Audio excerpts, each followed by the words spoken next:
عليكم ورحمة الله وبركاته وصدحية طبعاً رمضان كنا أفر بقولي أفرتن كهجرة وكلن كني أفراد إنه كل فائدة سنة إنه سؤالها ديني جاء يسوي دينيان تدوينه فضيلة الشيخ محمد الشيخ عمر درير سؤال شكوى بعد إنه سوق قاعدة تضبط كان سائل كسوق قري حلي هاي سلام كديب مقعد عبد السلام هرجيس أيان شوقا سؤال شذ واحد هيبوري سنك أما الكهديجة كاي مادة marka aad cadaynayso ama aad weysaysanayso soonkaagii miyuu wax u dhimayaan su'aasha labaad wuxuu yiri magacaygu waa Mahad Cabdiqaadir Xasan oo jooga dalka America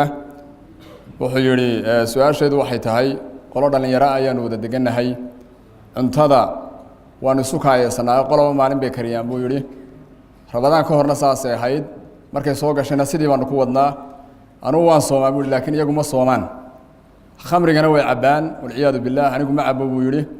مركان لمن خمرنا عبالة دجنا شهن لد دجنا هاي دين تمحي كقبتها أنت ذا سعنو كرنا يوم ما أنت كاي هاي كانوا كرنا يوم عن صومانين أنت ذا عنو صومين يوم حي ذا دين الإسلام كاي كقبتها ولا بسؤال هذا كله فاقن سؤال الصدحات قف كسوق روح ويري قبل السوق تمجع عقوة فرحية واحد تري شنية تمن بري أيام لا يقولها صون كي هره طبعا كم يدوان جودي شنبا يقول هردي waxaan maqlabay tirison iyadoo lagu leeyahay hadii rabadaantii kale ay ku gaadho adigoo wali qallaynin waa kugu laba jibaarmaysa arintu marka diinta islaamku maxay ka qabtaa su'aasha afraad wuxuu waxaan joogaa Mareykanka waxaan dhigtaa school casharada waxana lagu siiyaa buu yiri duruusta qaar duruus miisiyana loo dhigaa buu yiri oo miisi ku socota marka anoo sooman miisiga aan dhageysanayo diinta islaamku maxay ka qabtaa sidiisaba miisigu maxaraan baa سؤال ugu dambaysa qaybta ku saabsan soonka waa Aisha oo joogta Kenya waxay tiri waxaan afurnaa 6 daqiiqo marka qaar baan isarkaa iyadoo waqtigii aan wax dhaafiyay oo 6 iyo 35 iyo wax la mid ah aan furay afurka aan xogayga dib u dhigay maxaa ay shariicada islaamku ka qabtaa wala tafadal sheekh maxamed alhamdulillah والعاقبة للمتقين ولا عدوان إلا على الظالمين وصلى الله وسلم وبارك على نبينا محمد وآله وصحبه وسلم وبعد أفكا إيا سنكا إيا تشركا هدو ليقو كيمادو وقفكو آنو يساقو أما يستوبين أما يسككينين وحبا ما يالا يصامك وحبا الله قمران سنة توبين كي وقفكو يسككيني لكن وحنا مهمة هون ليقا كيمان إيا أفكا إيا سنكا إنو يسكن نظيفيا آنو ديبو اللقين لكن كاكا إيمانا وحبا ما ياليو قفك اللدقن قف شارب الخمر يا أما خمر عبا يا أما راشنو سمين يا مبنا على رنتاس وقلت ويا رسول كوحو كدق صلى الله عليه وسلم ما الخمر لقو عبا يا قفكونو فريست من كان يؤمن بالله واليوم الآخر فلا يقع أو فلا يجلس على مائدة يدار عليها الخمر على معنى الحديث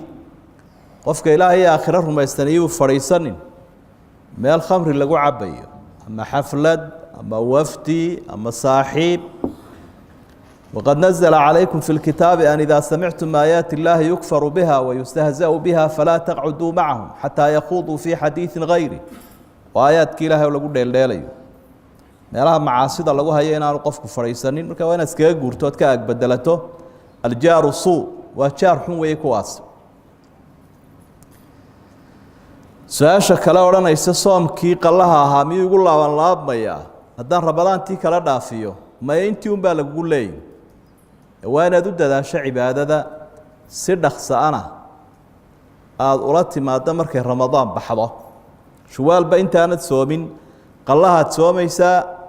oo iska bixinaysaa 5 cisho kadibna wixii aad doontaad soomaysaa sunna ah heesaha dhageysigoodu ma xaraam ba ha waa xaraam weeye rasuulkuna uu ka digay sallallahu alayhi wasallam ummadan aakhiru zamaanka dad baa ka soo bixi doona buu lahaa yastaxiluuna alxira walxariira walkhumuura walmacaazif xalaashan doona khamriga iyo xariirta oo ragga ka xaraam ahayd iyo heesaha iyo sinada intaasuu israaciye rasuulku sallallahu alayhi wasallam macaazif waliba qalabka la tumayo qalabka isaga miyosiga xalaashan doonaan marka waa aswaat الشيطان oo uu qur-aanku ka digay wey shaydaanka waxaa la waxaad ku fasahaadisaa bisawtik codkaaga marka culamada tafsiir waxay ku fasiraan codka shaydaanku inuu yahay musiga waxyaabaha dadka qalbiga lagu madoobeeyo ee qur-aankana lagu nacsiiyo marka haddii aad sooman tahay waa inaad xiisadaa iskaga baxdaa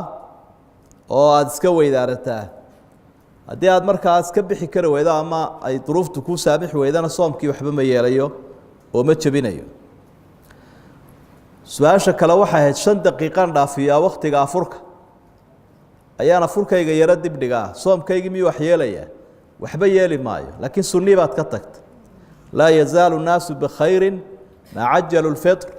rasuulku wuxuu leeyahy sala allahu calayhi wasalam dadku sunnadii nebi maxamed bay ku sugnaanayaan intay afurka dadejinayaan taakhiiru suxuur wa tacjiilu lfitr min asunna sunnihii nebiga weeye uu ina faray in suxuurtana la dibdhigo salaada subax lagu dhoweeyo afurkana hore loo afuro markay qoraxdu dhacdo wallahu aclam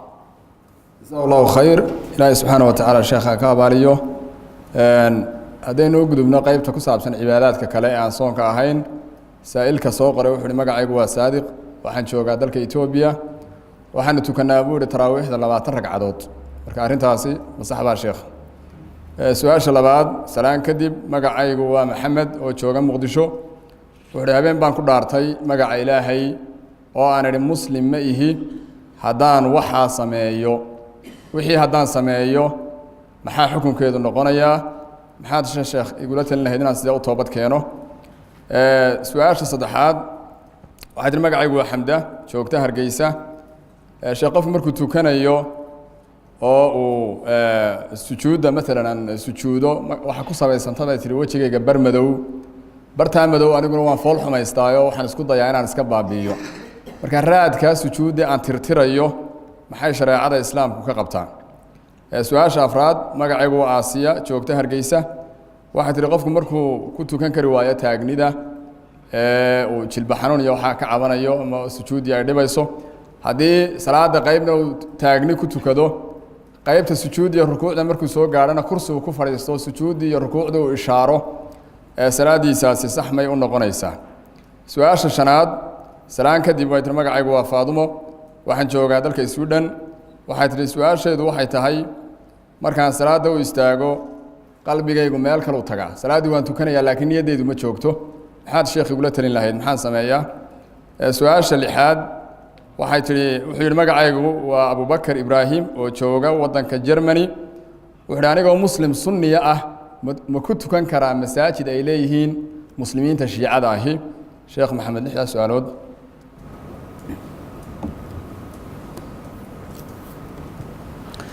su-aasha hore waxay taraawiixda 20ka ah ee witriguna dheer yahay ma la tukan karayaa waa la tukan karayaa iyaduna waxay ka mid tahay siyaabaha mashruuca ah ee loo tukan karayo saxaabadii nebi maxamed ba calayhi salaatu wasalaam u tukaday oo cumar bin khadaab ku horkacayay xaramkaa laga tukanaya ama xarameynka sidaa daraaddeed waa la tukan karaa salaadaasi oo nebiga calayhi salaatu wasalaam wuxuu ina faray sunnadii iyo waxay noo jideeyeen khulafadu in la raaco calaykum bisunnatii wa sunnati alkhulafaa'i araashidiin marka culimadu waxay dhahaan sida afdalkii waa 11ku nebigu tukaday tanna waa la tukan karayaa oo iyaduna waa dariiqooyinka mashruuca ah ee loo tukan karayo cadad mucayan ahoo nebigu uhi inta ayaan la dhaafini salaatuleylka iyo salaada taraawiixdana may jirina wuxuu uhi salaatuleyli mathna mathna xataa idaa khashiita subxa fa awtir salaada habeenkii waa laba marka aad subaxa ka baqato un ama waagu inuu dilaaca markii kusoo gebagabee witriga ninkaa sheegay inuu ku dhaartay gaalnimo maxaa waajib ugu abuuri inaad ilaahay u toobad keenta ayaa kugu waajiba kafaara gudna aad bixiso maadaama magacii ilaahay aad ku dhaaratay waxaa magacii ilaahay intaa iga yihi gaal baanay haddaan waxaa sameeyey buu labadaasu israaciyey marka qofku haddii uu ku dhaarto gaalnimo waxa waajib ku ah inuu ilaahay u toobad keeno dembi iyo gaf buu ku dhacay waxaana laga doonayaa kafaara gud mar hadduu magaca ilaahay carabkiisa soo mariyey labadaasaa israacinaysaa towbad wanaagsan oo aana dib ugu noqonin ku dhaarashada gaalnimada aad ku dhaaranayso wax lagu dhaarto maaha iyo adiga oo maadaama magacii ilaahay aad ku dhaaratay kafaara gud bixiya masaakiintii 10 baad wax siinaysaa hal mar dherginaysaa haddaad weydana 3 cishaad soomaysa madowgan wejiga sujuuddu ayna madoobaata markaynu sujuudno ama calaamaddaa wejiga inaga samaysanta ma sheegayso qofku inuu mukhlis yahay ama cibaadadiisu daacad tahay ama calaamadii qur-aanku uu sheegay siimaahum fii wujuuhihim taa ma aha culimada tafsiirku kumay fasirin waa iftiin kale oo uu qofku leeyahay muuminkii maalinta qiyaamaha ilaahay wejigiisa ka muujinayo marka calaamadaasi qofna way ku samaysantaa qofna kuma samaysanto waa sida loo kala maqaar jilicsan yahay bay ka dhigantay wax dhiba ma laha inaad iska masaxdo oo aad wejigaaga caadi ka dhigto dhib kuma jiro salaadayda marka aan tukanayo waxay igu adag inaan fadhiisto oo aan jilbaha laabe ee sara jooga intaan ku tukado qaybta dambena hoosena fadhiga ma ku tukan karaa haa rasuulku sala allahu calayhi wasalam cimraan ibnu xusein oo weydiiyey marka uu buko siduu u tukanayo wuxuu uhi salli qaa'iman fain lam tastadic faqaacidan fain lam tastadic facalaa janbin sara jooga ku tuka haddaad kari weyda fadhiga haddaad kari weydana jiifka labadii saraad karaysaa imika sara joogii waad karaysaa fadhigiina waad karaysaa labadaasaad ku tukanaysaa kol haddaad dhulkii tegi kari weyday markaa sujuudda iyo rukuucdana waad sii kala hoosaysiin insha allahu fattaquu llaha ma stadactum ilaahay addoommaha wuxuu faray inay ilaahay ugu cibaadaystaan intay kari karayaan sujuuddaa kale odhanaysa marka aan arrintaa su-aasha kale odhanaysa markaan salaada ku jiro waan xawilanahay ama waa yaro baxayaa salaadaydii miyay buraysa buri maysa laakiin khushuucdii baa kaa tagto ajrigaagu ma badna ilaahayna wuxuu ammaanay awliyadiisa iyo muuminiintu markay salaada ku jiraan way khushuucsan yihiin khushuucdana macnaheedu waxa weeye qofku waa inuu ismaqlayo inuu ilaahay hor taagan yahay og yahay soo jeedo qad aflaxa almuuminuuna aladiina hum fii salaatihim khaashicuun ma khushuucin qof iska xawilmay ilaahayna kamaad xushoon dee adigoo hor taagan inaad meelo kale iska marayso waxaad tukatayba aanad garanayn shaydaankii baa kaa xoog batay markaa salaaddii way ansaxaysaa laakiin ku dadaal naftaada inaad khushuucda barto oo dhammaanteed waa mushkiladiina haysatee aynu markaa ku soo celinno khushuucdii su-aasha kale waxay ahayd ma lagu tukan karayaa masaajidada shiicada salaada haa waa lagu tukan karayaa wa ana almasaajida lilaahi falaa tadcuu maca allaahi axada masjidka ilaahay baa le kol haddii aad ilaahay caabudayso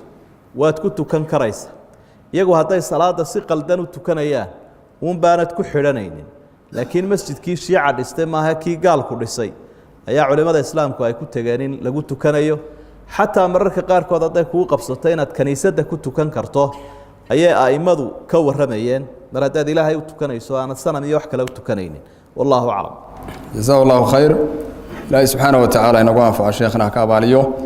su-aalaha waxaan soo gaarhnay qaybtii ugu dambeysay ee u badnaa arrimaha bulshada wuxuu leeyahay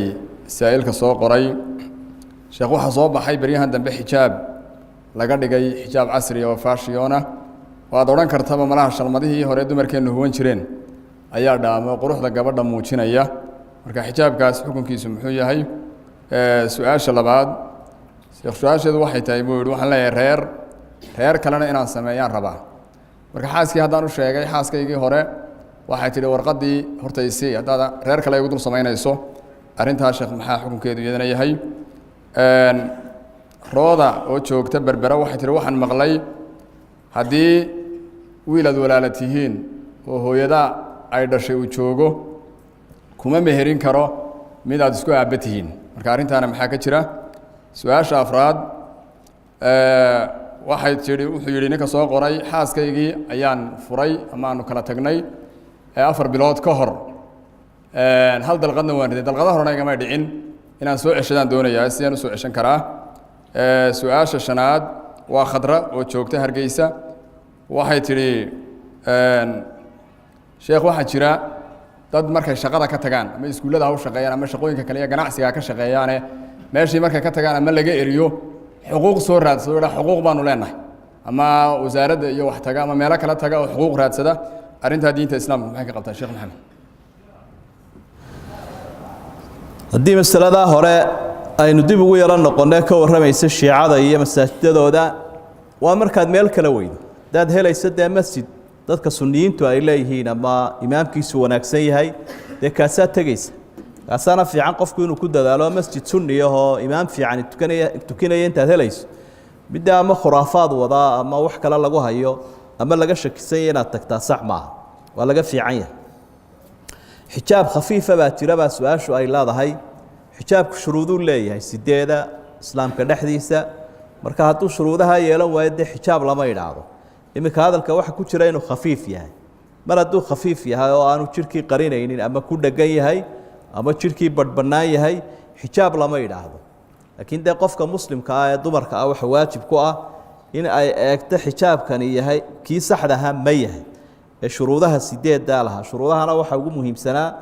inuu dee waxani ka waasac yahay iyo inaa jidhkii uu asturayo iyo inuu jidhka wada qarinayo shuruudihii dhammayska tirnaa waa inuu leeyahy oo iminka halkan aynaan ka wada akhriyi karaynin qofku dee meel walba kutubahana uu ka akhriyi karayo cajaladahana uu ka heli karayo su-aasha kale ahayd xaas labaad baan doonayaa inaan guursado tii horena ifur bay leedahay maxaan yeelaa dee waxaad yeelaysaa dameeraha adari ninka dalbada arooriye baa layihi kol haddii aad dagaal tegayso dee dagaalka u diyaargaro oo wixii lagaa doonayna bixi si aad waxu muslixi kartana u muslax hawshaadana si aad u wadi karta u wad dee haddii baqa uu ku hayana islaantaada hore dee iskaga egow warku saasuu ku dhan yahay waayo waxyaabo waxaa jira aan la isu laqimi karin oo masaladu sharci ahaan kol haddii ay wixii yihiin wax bannaan adigu sidaad yeelaysiiyo sidaad reeraha u jamcinaysiiyo sidaad arrimahaaga u fulinayso waa adiga raganimada xaaska hore dee inaad dejiso ood raalli geliso taada dambena ku dhaqaaqdo haddii aad markaa kari karaysa cadaaladii qur-aanku uu shardiga ka dhigay fain khiftum an laa tacdiluu fawaaxida buu ilaahay haddaa ka baqdaan inaa u cadaalad samayn kari weydaan dumarkaa wada qabtaan midiina hore iska wata oo ku egaada marka haddaad cadaaladii kalsoonin ka qabto tallaabadaada dambena waad qaadita horena waad muslaxan doonta iyadoo la ogsoono yahay guurka dambe inuu yahay xaguur ee aanu abaarguur ahayn oo aynu uga jeedno waxbaad kororsanaysa marka wixii aad kororsanayso iyo wixii hore reerkii hore sii jiray dee inaad iswaafajisaa muhiima sharciga iyo xuquuqdana aad ilaaliso iyadana lagama ogolo wixii xadguduba ee xaqeedun bay codsan kartaa su-aasha ah walaalkay oo aanu isku aabbiyo hooyanahay isaga oo jooga miyuu walaalkay oo aanu isku aabbanahay iguurin karayaa hadduu walaalkaaga hore yahay mid caadila oo aan ceeb iyo nuqsaan lahayn ee shuruudihii weliga buuxsaday kaa isku aabbahatiin kuma guurin karo mar hadduu kaa hore kaalin buuxis yahay waayo wilaayadu waa sidii dhaxalka oo kale oo say culimmadu u badan yihiin dhaxalkana walaalka aabba iyo hooyo markuu joogo ka xagga aabba ma yimaado markaa waxaad ku xisaabtamaysaa in hadduu maala aanu taariku salaad ahayn qof miyir qaba uu yahay oo dhammaystiran kan liabka ama xagga aabbaa isagaa ka horeynaya su-aasha odhanaysa ruuxii dumarka xaaskayga baan furay 2 dalqadood ma ku noqon karaa dabcan xaaska waxaa lagu qabay 3 dalqadood markaa 3dii haddii 2 dhaceen oo midi ay ku hadhan tahay middaasi 3dii unbay la xoog tahay kol hadday cadad baxday dib baad u mehersanaysa inay markaa 4 bilood laga joogo ayaad xustay markaa kol hadday 3 jeer daahir noqotay ama 3 biloodba ay dhammaadeen haddaanay noocii dhiigga lahaa ahayn oo ay cadad baxday almuhim weligeedii baa ku meherinaya midhna wuu kuugu hadhay su-aasha kale odhanaysa dadka shaqaalaha iyo markay ka tagaan qofka loo shaqeeyaha xuquuq bay ka doonaane maxaa ka jira dee waa hadday ku heshiiyeen almuslimuuna calaa shuruudihim buu nebigu uhi calayhi salaatu wasalaam ama macallin ha ahaado ama shaqaala ha ahaado hadday shaqaalaha iyo loo shaqeeyo wixii ay ku heshiiyeen ayaa heshiiskoodaasi uu ku soconaya markaa kolkii hore waxay ku heshiiyeen hadduu mushahar intaa leeg ahaa oo markuu shaqada ka tago wax xuquuqoo lagu heshiiye aanay jirin dee xuquuqu ku leeyahy ma jiro xeerka shaqaalaha ee caalamiga ahi isaga islaamiya waxa uma eegaan ee waa waxyaabo kale markaa waxaa loo eegayaa un maxay labada qof ku heshiiyeen haddii aanay waxaan ku heshiinin dee wax qasabahoo xoogahoo uu ka qaadayaa ma jiree waxaanay ku heshiinin hadduu doono inuu walaalkii ka qaadana xaaraan bay ku noqonaysa marka goor waloo la iskhilaafaba sida qur-aanku inoo tilmaamayo waa in labada qof sharciga u noqdaan shareecada islaamka iyada ayaa sheegaysa waxay ku kala baxayaan markay shareecada wax ku kala qaataanna waxaasi waa xalaal wixii aanay shareecadu ogolayn qofka wax ku qaatana xaaraan buu ku noqonayaa wallahu aclam jazahu allahu khayr ilaahay subxaana wa tacaala sheekha ka abaaliyo miisaanka xasanaadkana ha ugu daro innagana haynagu anfaco intaas ayaa su-aalaheennii ay ku eegyihiin wajazaakum allahu khayr wasalaamu calaykum waraxmat ullaahi wabarakaatu يا منزل الآيات والفرقان بيني وبينك حرمة القرآن اشرح به صدري لمعرفة الهدى واعصم به قلبي من الشيطان